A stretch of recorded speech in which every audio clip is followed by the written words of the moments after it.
that sounds good. Oh yeah, what you're about to hear is powered by the men of the square table, who want you to know that the garage fridge is for beer only. Duh. Miller Lite. Good call. Frosty, Heidi, and Frank. 520-9710. 888-520-9710. Frosty, Heidi, and Frank. On Free FM.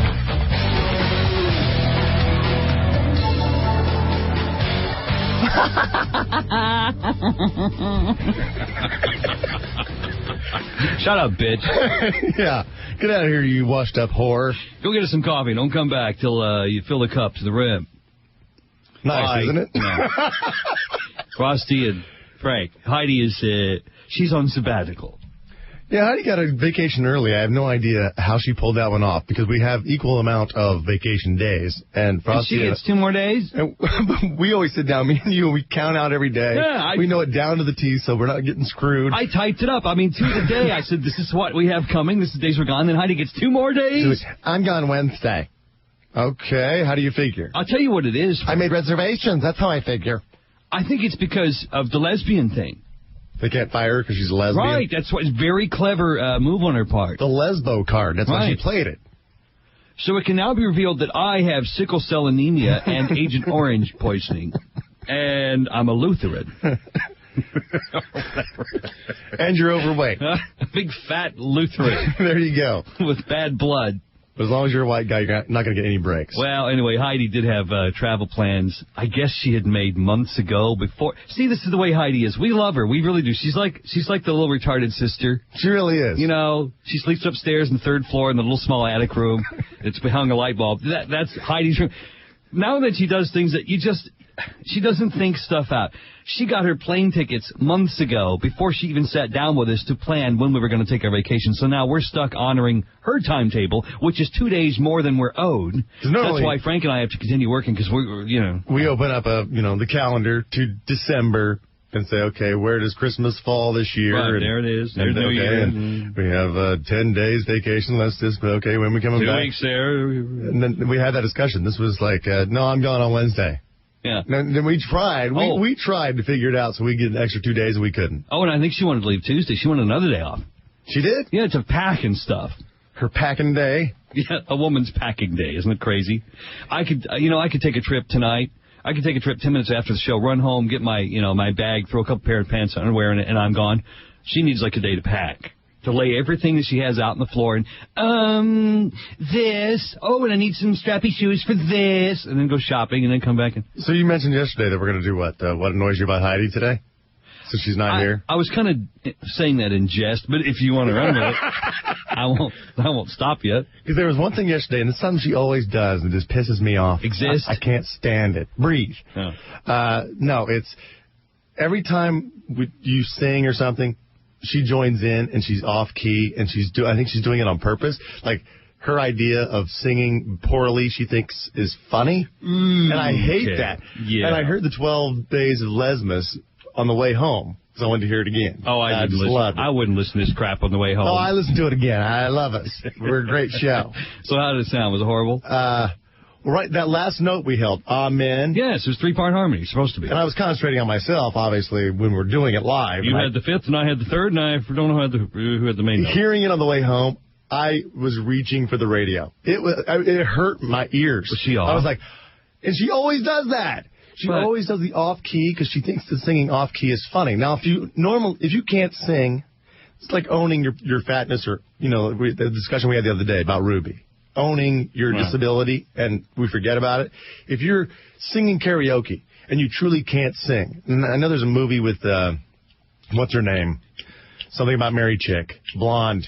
Oh, and the one with Huey Lewis. Huey Lewis? No, what am I thinking of? Cruising Together. He was in a movie. Well, it was a karaoke movie. Him and some No, chick. It was, whatever. Everyone knows what I'm talking about. Not really. The blonde in Something About Mary. Yeah, Meg. She's going out with Justin Timberlake. What's her name? Yeah, it's not Meg Ryan. Cameron Diaz. Cameron Diaz, right. She was in a movie, I think, with that other guy. Are you high? This is why I wish Heidi was here. She always knows what I'm talking about. Suddenly I like her better. Where she does karaoke, and it's horrible. Okay. But the crowd loves her. She owns it, and it's awful, but she can't do any better. I think Heidi could do better, but she doesn't sing well on purpose because she thinks that's funny. Well, and I can't stand off-key singing as humor. I can't do it. And that is hate annoying that. because you and I have both heard Heidi let loose in the parking garage. She can sing. Now, I know everyone sounds good in a parking garage with all that reverb. It's the way you sound great in the shower, then you step out of the shower. Ooh, not so great. Parking garage really does make you sound good. Oh, it's like a giant echo chamber. Someone should record an album in there. You know, when Heidi's belting, she has her windows down. It's usually some, Katie Lang CD or Melissa Etheridge or whatever. But, some country thing.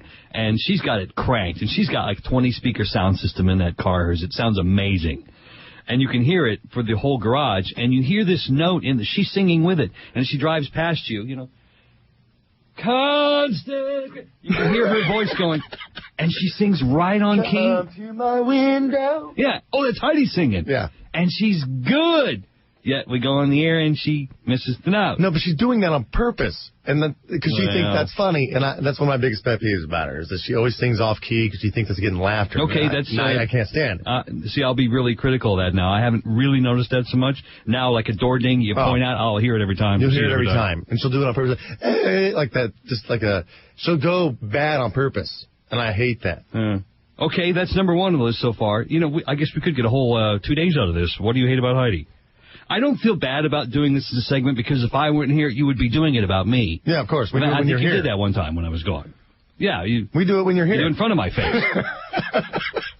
See, but Heidi's way too sensitive. Her voice right now would be, I don't mind. Yeah, I don't care. Heidi has this way of it doesn't hurt. Yeah, you can't see it because there's a lot of visual things she does when she gets her feelings hurt. Now, we all have our own way of pouting. I mean, I'm not going to sit here and pretend like I don't pout, too. When I'm mad, I'm mad. I'll verbalize it. There's something that happens to my voice. Your forehead vein pops out. There's a vein thing that goes on. You can see the pulsing veins in my head, and my eyes get all, beady, and I slam things. I mean, if I'm mad, you can hear it and you can tell. But when Heidi gets mad, and it does happen a lot, she withdraws. She goes quiet, and there's things she does. She just sort of sits there and fiddles. So if you hear a lot of things like this, papers, pins, coffee cups, a lot of slurping, a lot of messing with plugs, it's Heidi over there seething. Yes. She doesn't verbalize it. She keeps it in. She has to look busy so she doesn't look like she's thinking. That's the thing. Takes too much concentration for her to look like she's thinking. That's the main thing that I think bothers me about her, and it's getting really critical. But I would just say let it out. It is radio. It's all about sound and saying it. If you just sit there and seethe, well, it doesn't do anything for the audience, for the show, and it just eats you up inside. If I didn't let off my steam the way I do on and occasionally off the air, I would have been dead with a heart attack. Like that senator, I would have had a brain stroke. So I'm keeping you alive. I'm not thanking you for this, but in a weird way, I'm keeping you alive because I let you get rid of your stress because you can't hold it in when it concerns me. But you can't take credit for keeping me alive because you're the cause of the stress. You can't cause the stress and then go, aha, see, you're getting rid of stress. It's a good thing. But don't I get your blood flowing? So in the place of exercise? Yeah, I'm your treadmill. Well, I could go home and look at the magazines. Did you watch Biggest Loser last night? I did watch that. Did you see how much? What the hell? Holy. The guy who won that lost. Eric, right? who deserved to win. He lost 200 and... He lost more than me. Yeah. 214 pounds the guy lost. He weighed, 4-something when he started? 407 or whatever, and now, he's a big guy. But 90. Yeah, amazing. He's actually lighter than I am now. I weigh 195. He's 5 pounds skinnier than I am. Good for him. And even the runners-up and some of the others, those people were losing over 100 pounds. It's unbelievable. Right. Amazing. I saw him, I didn't actually catch the show last night, but I saw him being interviewed this morning on, Today or something like that, and I couldn't believe it. Good for him. It's unbelievable how much weight those freaks can lose. If they work with you, they drop another 50. Well, wait a minute. See, my weight gain is related to working with you. No, it's not. Because, like a lot of people, when I get stressed, I eat. A lot of people will sit there and seethe and stress, and you don't never eat. Well, not in front of you, but I go home and eat. So you hold it in until you get home, then you just go to the refrigerator and just start shoveling food in. I eat cake all the way home. I hate him. I do. I curse you at every 7-Eleven stop. Do you even taste anything, or is this all chew hate? I get home sometimes, and I open the door and all this stuff falls out, those, empty wrappers and stuff from my floorboard. I don't even remember going to 7-Eleven and getting it. You just wake up on the kitchen floor covered in, empty wrappers. Yeah, that's what it is. 2 bologna slices. But I never had that much stress and that much of an eating problem until I teamed up with you to do a show years ago. You can date see, remember you knew me before we worked together. Yeah. I wasn't fat then, but the day I start working with you and putting up with your crap over there, I get all stressed. My cortisol. Haven't you those commercials for cortisol or whatever that stuff is? My cortisol levels go through the roof, and I get fat. You were kind of like that hot chick in high school that you knew was going to grow up to be fat. I had the proclivity. You could tell I had birthing hips. Back then, you had birthing hips. No, I don't think so. I mean, you weren't fat by any means, but I always knew you'd become a fat chick. You fat bastard. My God, it's like she's here. And see how it improves the show? It takes it to that next level. Keep it up, Heidi. We'll be nationwide. Our number's... fat effer. Well, she's going to be mad with years about this. Think she will be? Oh, of course she will be. How about we just don't tell her, okay, people? When Heidi comes back, when we're back in 07, we do the show again. Don't be emailing her saying we're ripping on her today, okay? Because if you do that, we won't like you. So this is our little secret. This is our little party. Yeah. This is like the person leaves the room and you all talk about that person. Yeah, Heidi left the party early, and now that she's gone, we're just free to talk about it. Okay. So what can't you stand about Heidi Hamilton? 888-520-9710. So far we have the fake bad singing. Yeah, that's mine. That's my number one. And she sits and seethes. Sit and seethe. But you want her to express herself more? Because I think ever since she came out, as with the girlfriend, she's been really, really verbal and loud. Well, I haven't really... What do you mean? I haven't really noticed. More than she was before. She was kind of like... I don't know if I'd say subdued. She kind of held things back, and now that she's, out and proud, she's like, yeah! And she's got an opinion on everything. And before she'd sit back and shut up. She is more Rosie O'Donnell out of control now. I will give you that. She's loud. She's louder. When you fall in love and you get that self-confidence, don't you feel like you're invincible there for a while, walking on clouds? You can do it. So you sort of strut. It's been a long time since I've been in love like that, but I remember strutting. Heidi was her best when she was miserable. Wasn't she? Well, I'm sure she will be again soon.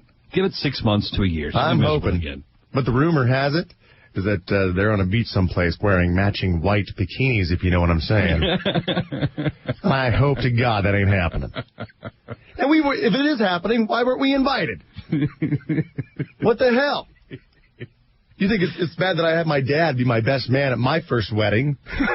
I'm sure I'll have many. I don't know. You were upset that I didn't ask you to be my best man. I just asked you to be a guy who stands up. What if I didn't even invite you? That would have been a little weird, considering we've been very good friends for a lot of years. Then if you would have had a wedding and I don't get an invite, it'd be like, well, did I misunderstand this friendship? Was it so one-sided? So, of course, you put me in the... See, now... I showed up to work on Monday and it's like, yeah, I got married over the weekend, Frosty. Huh? And I wasn't... What? Though I think I deserve better than third place, or whatever I was in the line. No, you were only third place because you matched the height of the chick on the other side. And I had nothing to do with that. Yeah, I know. And I noticed. You think I didn't notice that? There's a big fat short chick on the other side, so you matched me up with her, denying me my rightful first or second place. You balanced just because I balanced the photo? Yeah. Everyone looking at your wedding stage up there realized, oh, look, they balanced the photo. The short, fat people are in third. I thought Frosty was a better friend than that, but no. That's back when you had that giant face. Oh. Really? Like Mr. Potato Head. I've been digging through boxes in my office because I'm trying to get my office and studio set up, and old stuff. And if I find that picture of you in my first wedding, I don't know if I have any pictures of my first wedding. No, you're not putting that online. Please don't. I just want to show it to you because I don't think you probably destroyed all pictures of you back then. I remember what I used to look like. I mean, I really had a massive quadruple Jerry Falwell-like bloated chin. I don't ever want to see that again. You made Jerry Falwell look thin. Oh, it was a mutant chin. And I'm sorry I ruined your wedding photos by being that way. And you had horrible hair back then, too. Well, I was experimenting with my hair. You know what's weird? We'll get your calls in a second, by the way. We promise. We see you lining up. Ripping on you, and it was a rip on Heidi Day. You'll all be in just a second. I was going through a box of old photos looking for something maybe I could put on the website, like my history page I'm working on. And I I've been in weddings 5 times now. I've been a best man 4 times, and the 5th time was in yours. I used to have that many friends where I was everyone's best man. What happened? Do you still even talk to those guys who made you best man? One, occasionally for the holidays, he and his wife will send me a card, and I'll send them a card. But as far as everyday chit-chat, no. Everyone sort of drifted off. I don't even know if they're still alive. And you were made the best man. Best man. You never talked to that guy again. But it's been a lot of years. But still, you were the best man. I know. It's not my fault. It is I don't two-way keep in street. contact with my ushers. I mean, I know who they were, but I haven't talked to them probably since the reception. Well, then whose fault is that? See, I'm the sort of guy, and you gave me crap about this in previous years. This has explained all the stress. I remember in previous years I would say, remember that I said I would always enjoy the holidays because a few days before Christmas, I would always go through my big address and phone number book and call all my old friends that I didn't want to completely drift away. I'd make the annual call to catch up. Hey, Steve, how's it going in Tennessee? Blah, blah, blah. Remember I said it was always weird because they never seemed like they wanted to talk to me. After 30 seconds of small talk, how you doing? How many kids do you have? How's the job? There'd be really nothing left for them to say, and I'm jabbering away about the old times, and they weren't really reciprocating, and that was just kind of weird. How thin is that address book now? Well, I stopped making those calls, I guess last year. I didn't do that because it was just weird, and I noticed none of those people called me. Not even a Christmas card. Except for that one, yeah. So had I not done that in previous 20 years, those friends would have drifted away 20 years ago instead of last year. Weird, huh? That is weird. It's sad. It's sad when the holidays arrive. And remember who used to be special and in your life and who you used to enjoy talking to say Merry Christmas, Happy New Year. And now it's even weird if you call them. There's an uncomfortable, well, that proves awkward... you can't blame me for your fatness because nobody calls you. I don't understand. I'm so likable. I'm so lovable. And I sing on key. No, that was off, wasn't it? I was doing Heidi. See? All right. I hate that. So enough about me. Back to Heidi. Why do you hate her? That's not why we hate you. 888-520-9710 is the number. We'll just go down the line here, starting with Robert. Hello, Robert. You know, right now I was just hearing Frosty ramble and on, and I'm like, God, when is he going to end? But I called. It never ends, Robert. Of what I hate about Heidi. Now that we're talking about that, you know, when Angelina Jolie talk about something about lesbian, it really turned me on. But hearing Heidi talk about it, there's nothing sexual about it. I mean, I'd rather hear Rosie O'Donnell talk about her adventures than Heidi, because I don't know, it just doesn't turn me on. Is it because, Robert, is it because you're picturing her? Because usually if you don't know she her. looks like China the wrestler. You know, it just doesn't this doesn't sound right. You'd rather picture Rosie O'Donnell. I would rather hear Heidi's stories. Every time I hear it, it's like I go, you know what, let's find something else. Maybe there's some commercial somewhere else I can listen to. You'd rather listen to commercials than a lesbian story. He'd rather be persuaded to buy a new mattress. Heidi, from Heidi, yeah. But like I said, I'd rather listen to Frosty right now rambling on, too. I was ready to... I get it. Thank you. Goodbye. I'm done hearing you ramble. I guess if you've never met Heidi, if you were just driving through L.A. and you didn't know who she was, what she looked like, and you heard a lesbian story she's telling, I think you'd be into it then, because some are really, really good. But once you've seen her, face and stuff, it kind of, it's like hearing Kathy Bates talk sexually. It's not really a turn on. It's still a good story, but you don't really want to picture Kathy Bates, But Heidi has that 8-inch tongue. Sorry, Kathy. That adds to, every story. And 8 inches inside, when you put up a measuring stick in your head, But take the tongue out of it, and what's left? Well, yeah. If she was born without a tongue, we'd all be happy. All right, back with the rest of you. Right to the phones. Radio cliches for 200, Alex. To the phones. Bottom of the hour. When we come back. Traffic on the tubes. 888-520-9710. Frosty, Heidi, and Frank.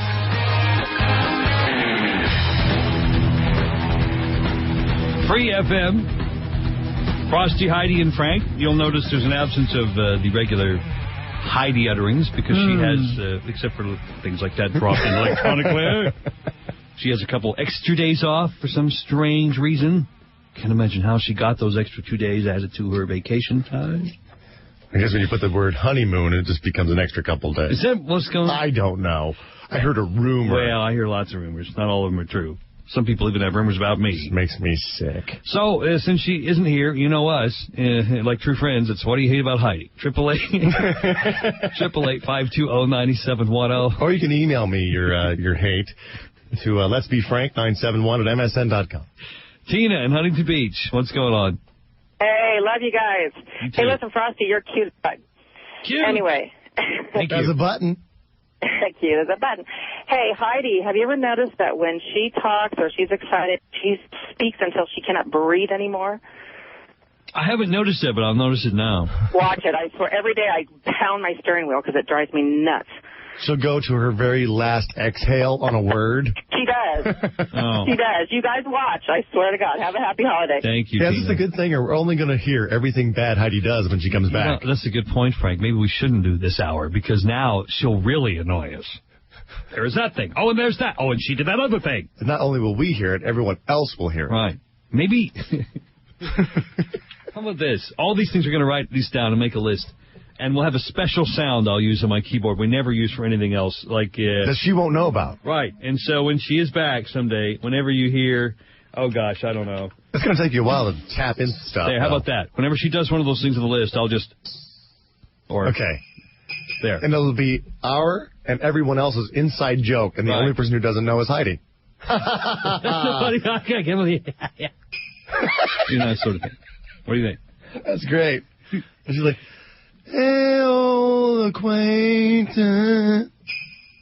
Starts singing. Oh, that's awesome. So we get a counter going up over here on the wall as well that we just never explained to her. The annoyance counter. And I guarantee this will happen. When you reach over there and you do the little sound effect, she will start laughing like she knows what the joke is, even though she has no idea why she's laughing. Well, then that gets a double. She'll be like, she has no idea why we're laughing, but she will be hysterical. Tom in Anaheim, what can't you stand about Heidi Hamilton? Her laugh. Well, I kind of like her laugh, to be honest with you. I like that. What don't you like? Seriously? Yeah, I you do. hate it? Oh, it's so annoying. No, you got to give this more than annoying. You know, what about it? It's this shrill cackling that I just can't stand. She does And cackle. you always hear her inhale like way too much air, and you know it's coming, and like just prepare for it. Turn your volume down. I guess we have to explain what a microphone does. That's her Julia Roberts laugh. That's not her cack. She does lapse into Julia more times than she knows, I think. You see, when you're talking to someone in person and they laugh, you don't notice what a microphone picks up and accentuates and magnifies. The breath that you hear a microphone pick up, you don't hear that in person standing there. But microphones pick up things like that and through radio station processing amplify it. So if you hear... What are you saying? I don't know. Radio processing. I'm just saying the guy was saying he didn't like the way she breathes. You know, what people don't know, because we're not on television, is that when she laughs, she doesn't do it directly into the mic. Most of the time, she's leaning back in her chair. It's that loud. She's like, she's 5 feet away. She's like 5 feet away from the microphone. You know, she should have gone to broadcasting class like some of us in the room, because remember the other day we were cutting a commercial? Remember that happened? Yeah. In that room right over there. After the show, we had to go do a commercial, and we're all three standing there. And she's reading the commercial, and she starts turning away from the microphone, and she's like 3 feet away facing the other way, still thinking it's going in. So it was like this. So we have the finest diamond jewelry, and if you'd like to check out our selection of jewelry, the back of her head was actually facing the microphone. She was looking at us and she was doing it. Like, what? You might want to face the microphone well, and do that. Turn around. Remember these things here? Okay. And I think she actually has a degree in broadcasting, which is scary. Doesn't speak very highly of the University of Cincinnati, does it? Actually, it was broadcast journalism. So she's supposed to be what? Like a journalist, like a news person, like Linda Alvarez. Really? Yeah, I mean, she studied that. She didn't have the face for TV news. Well, she wanted to be a radio broadcast journalist. We're talking Cincinnati journalism school. What do they know? You know, they don't. You ever see the news people on in the Midwest and the South? They're not pretty people there. But they're the best they got. I know, but you can, if you look at some local news station in, Lexington, Kentucky or something, and you go, you wouldn't see that on in Los Angeles or Phoenix or San Diego. Remember in Denver we had the weather woman in a wheelchair? Oh, yes! She was in a wheelchair, and she would do the weather from outside. Remember she had a little porch or whatever, and whatever the conditions were in Denver, where it does rain and snow a lot, she'd be outside doing the weather. And so you'd have these god-awful... She'd have chains on her tires. These god-awful rainstorms, and she's out there thinking, well, is the chair going to rust? Great big, slicker, on. Wheelchair chick. Wind blowing her chair. She could put the brake on it. She's good, though. She was good. It's hot for a wheelchair chick, wasn't she? For a wheelchair chick? Kind of fat, but I guess you can't really blame her because she can't get up and move. Right, it's like me. So, I mean, I guess thin for a wheelchair girl. Yeah. Fat for normal. She wasn't bad. Randy in Long Beach, hello. Yeah, guys, I know by the way, best show ever. I've been listening for years already. Sold them all. Hear that, consultants? Best show ever. So what annoys you about our friend Heidi Hamilton? I know the fake eating subject has come up before, but every single time, this is delicious. It's never, this is very good. So this is delicious. Yeah. Delicious. God, annoying. Randy, she hates when I do that, too, because I'll take a drink. But you're actually eating something. Well, that's true. When I take a drink, though, I always finish. I can't stand this either. Oh, yeah, I'll do it. And I don't do this so much on the air. I can't even look at you when you do it. But off the air, I do it all the time. I'll finish my drink, and then the sound. I don't know why I make the sound. I just want you to know that I'm enjoying what I'm consuming. I didn't make it. It's Mountain Dew. Why do I care that you're enjoying it? Here's how I would finish my sip. God. No, I'm with Heidi on that one. That is horrible. I don't know why I can't look at you when you do that because I want to punch you in the face. Steven in Covina, what do you hate about Heidi? Great story, Frosty. I hate the fact what the caller earlier said that anytime she speaks, it sounds like she's on her last breath. I hate that. I can't stand it. Maybe she has a lung tumor or something. That's so funny. I've never noticed that. Anytime she makes a sarcastic joke, it's there. Pay attention to it. I haven't noticed it either, Stephen, but now I guess we're going to be really perceptive. I guess I should be writing this stuff down so we can look for it. I stop with paper. Seeds. Okay, so if anyone out there has written it down for us, could you email it to us? Because we're not. Sits and seeds. How do you spell seeds? S-E-E-T-H, I think. I don't know. E-S? See, the thing is, if you're only writing for yourself, write it however you're going to understand it. Doesn't matter if it's right, right? Yeah. Well, spelling only matters if someone else is going to see it. Off-key singing. Yeah. And 3 with out of breath talking. Laugh. Oh, the laugh, in general. Laugh, and 4 is out of breath talking. Did you get the eating sound? No, that's fine. Delicious. Eating sounds. Okay, eating sounds. All right, I think we only have 5 so far. Out of breath talking. David in Burbank, would you like to add a 6th to the list? Yeah, I don't know if she does it as much anymore, but she used to always go, every time some gay came up, she would go for that. Yeah, her dance club thing, the ooh thing. Yeah, every single time. All right, I'll write down the ooh. How do you spell that? You're asking how to spell ooh? Doesn't it look like O-O? Put an H in the end. O-O? No, O would be O-H. Double O-H? Double O makes it ooh. I can't spell. Or I think you should use 3 O's. Ooh. Ooh. Right. All right. 3 O's on the second ooh. 3 O's and an H on both of them. O-O-H dash O-O-O-H. O-O-O-H. And on then both? a space. Yes. And then O-O-O-H again. Ooh. Okay. Didn't you go to spelling class? I can't spell. Really, I can't. Karen in Arizona. You're with Frosty, Heidi, and Frank. This is like when you have a group of friends and there's one annoying friend and no one ever talks about it, but then as soon as someone brings it up, you're like, oh my gosh, and she does this, and it drives me crazy. Okay, I have to change the station when she starts talking, when she says, we were cooking and dancing and grooving. She doesn't pronounce her G's. Oh, everything's an I-N apostrophe. Yeah, it is like it's so annoying. You know, I can't stand people who pronounce their G's. Oh, well, I'm sorry then. No, you actually say grooving. No, what I'm saying, we were dancing. I hate people who pronounce the G's on ings. But we were cooking, we were singing. We were singing and we were cooking. Okay. And she always says it with that emphasis. Yeah, you can do that, but use it sparingly. If you do it all the time, it seems like you're trying too hard to be So what would that cool. be as number 7? I can't write down Drops the cooking. G from ing. It's just hick-talk. Hick-talk. Yeah. Hick-talking. Yeah, there you go. Merry Christmas, you guys. All right, thanks Merry for Christmas calling. To you. Bye. Thank you for calling. Clancy in Temecula. It's the Homo and Franco show. No. What's happening, boys? Good boys' day out. Yeah. Anyway, the thing about Heidi is now she's this empowered lesbian. She takes this male and female standpoint on everything. Have you noticed that? I mean, that's Frosty's job, isn't it? Would you? I mean, she takes both sides of the argument as opposed to just taking the female view. Yeah.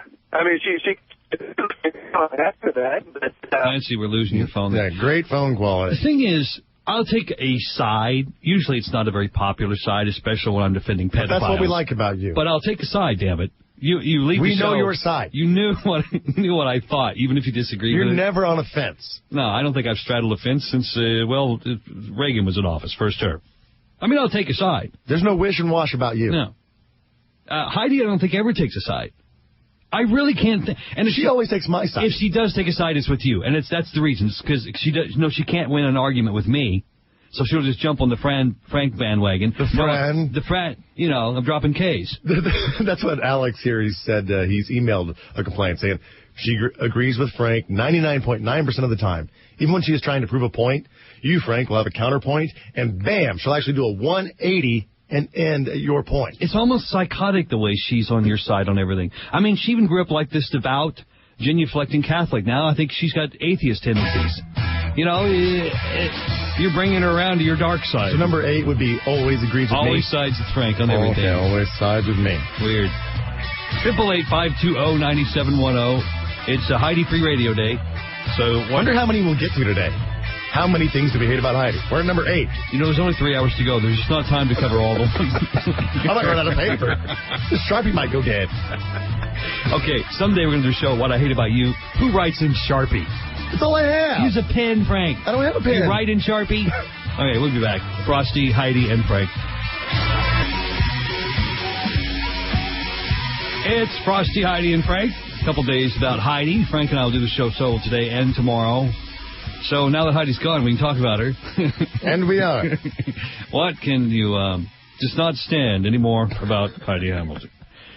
888-520-9710. Shut up, Frosty. Jay. Hey, I haven't even said hello yet. How rude. I'm kidding. I don't hate you. I loved you in Austin Powers. Funny. No, listen, before I get to Heidi, I have to tell you that about the microphone, you're absolutely right. Even you talk and you don't realize it, that the microphone picks up boring. Picks up boring? Jay, oh my God. I got to give you a prize, Jay. Thank you, Frank. I'm going to give you, my friend, Bully for PlayStation 2. Awesome, thank you. I'm putting some tainted taco lettuce in there. Bully. So let me say the last thing about Heidi? Yes. Don't diss on her so much. And to the guy who said that he rather listen to Rosie O'Donnell, oh my God, you don't know yet, dude, but you're gay, let me tell you. So you like Heidi, obviously. There are qualities of her you find pleasurable. Absolutely. And her lesbian stories, my goodness. Come on. All right, lesbian stories are good. I'll give you that. Okay, but this isn't the what do you like about Heidi Hour. It's the what don't you like. Wasn't there a time when the lesbian stories were better?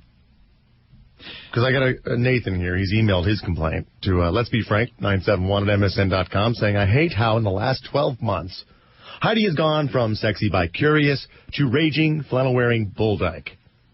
Ever since she fully embraced her lesbian self, every day is her driving trucks and talking about goddamn Advocate articles. Oh, I didn't notice that. But see, now I'll be noticing that, and I'll be annoyed now. I have noticed that. The Advocate is a gay magazine, right?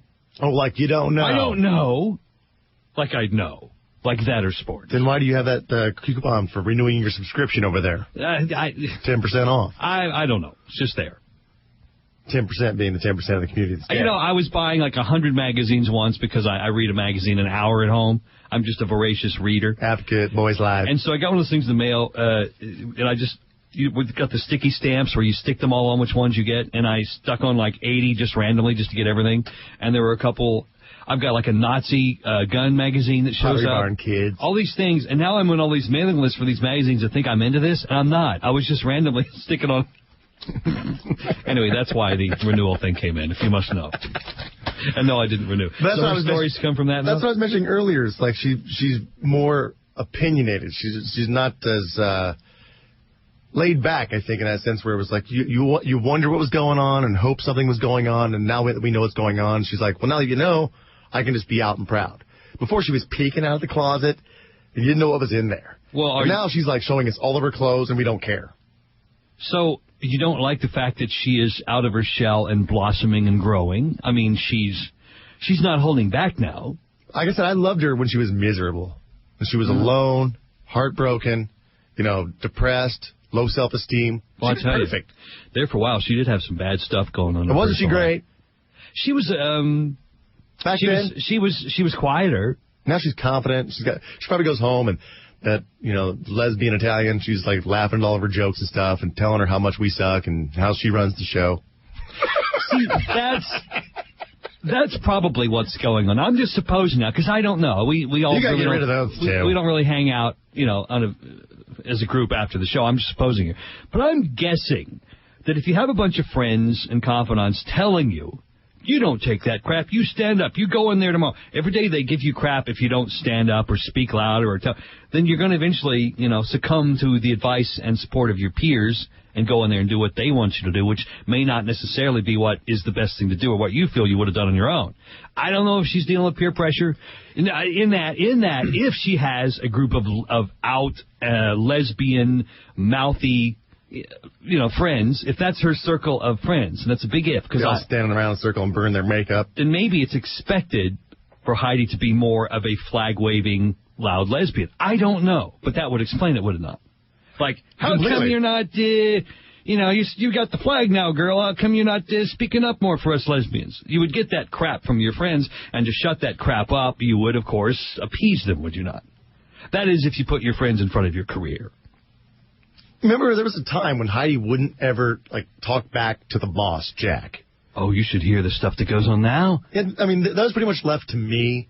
I mean, because really, it was like, I'd go in there and I'd say, Jack, we're having this problem, with whether it be with an engineer or something else. I was the guy going there and tell Jack how to do his job. Because you golf with him and you're like friends with him. You can get away with stuff that I can't, and previously I didn't think Heidi had to do. I was kind of delegated of the group to be, okay, you're the guy who goes and bitches to Jack, and so we all don't have to, and he doesn't have to hate us all. Right. I sugarcoated, so to speak. Now. She's all, well, Jack, and my limousine was 20 minutes late. Next time I'm not going to see. I want you to do. Yeah, it's like work with Jamie White again. Oh my God! If she ever finds out you said that, she will kill herself. I'm kidding. And you too. I'm kidding. I wouldn't insult Jamie like that. All right, I guess we'll continue this. Next hour is what you hate about Jamie White. No, I'm totally kidding. Frosty, Heidi, and Frank.